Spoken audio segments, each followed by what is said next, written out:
There was one monster in all of Greece that no weapon could kill, not bronze, not iron, not the sharpest blade ever forged.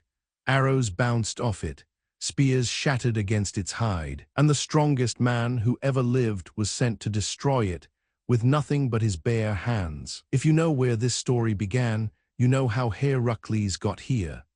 Driven mad by the goddess Hera, he destroyed the family he loved most. The price was 12 labors, 12 impossible tasks, in service to a small, frightened king named Eurystheus. The oracle of Delphi called it his glory of Hera. A cruel joke, because every labor was designed to be the one that finally killed him. This is the first. The command was simple: go to Nemea, bring back the skin of the lion. But this was no ordinary lion.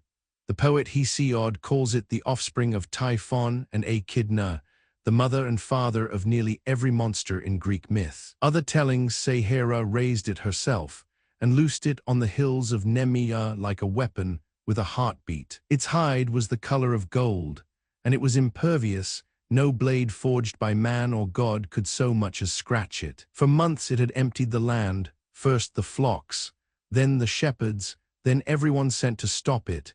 Nemea had become a graveyard with no bodies left to bury. Heracles walked into that silence alone. No army, just a bow, a club, and the lion's own country closing around him. He found the great tracks near a cave in the hills, and he did what any hero would do.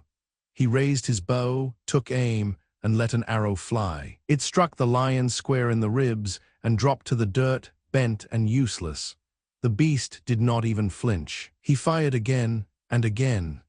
Arrows that could drop a charging bull, and the lion only turned its head and looked at him. That was the moment Heracles understood. Every weapon he had ever trusted was worthless here. So he took up his club, a length of olive wood he had torn from the living root with his hands. He brought it down on the lion's skull with everything he had.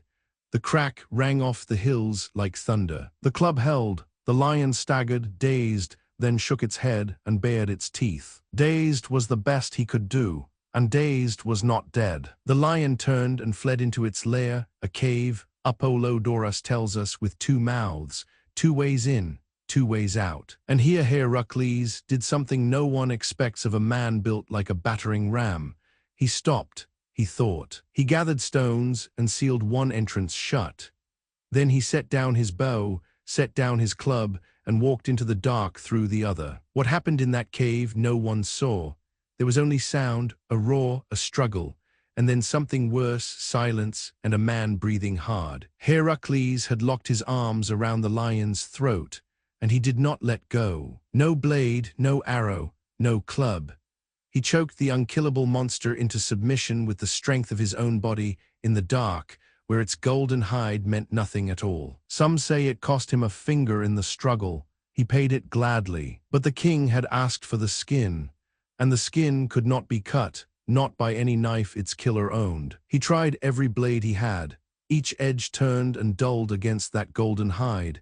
He tried sharpened stone. Nothing would bite. And then the goddess Athena, gray-eyed, patient, the quiet mind behind so many heroes, leaned close and gave him the answer. Use the lion's own claw. The only thing sharp enough to cut that hide was the hide's own weapon. So he did. With the beast's own claw, Heracles opened the pelt and lifted it free. And then he put it on. The golden hide became a cloak across his back. The great head became a hood over his own. The thing no weapon could pierce was now the armor no weapon could pierce, worn by the man who killed it. That is the Heracles you have seen in every painting since. He carried it home to Eurystheus, and when the king saw him, saw the lion's jaws framing that face, he did not cheer. He ran.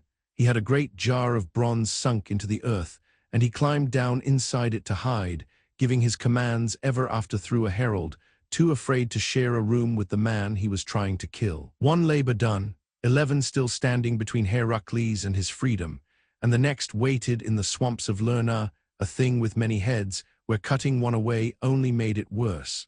If the lion taught him that raw strength could win, the Hydra was about to teach him that sometimes it isn't enough. Follow the story. Heracles is only getting started.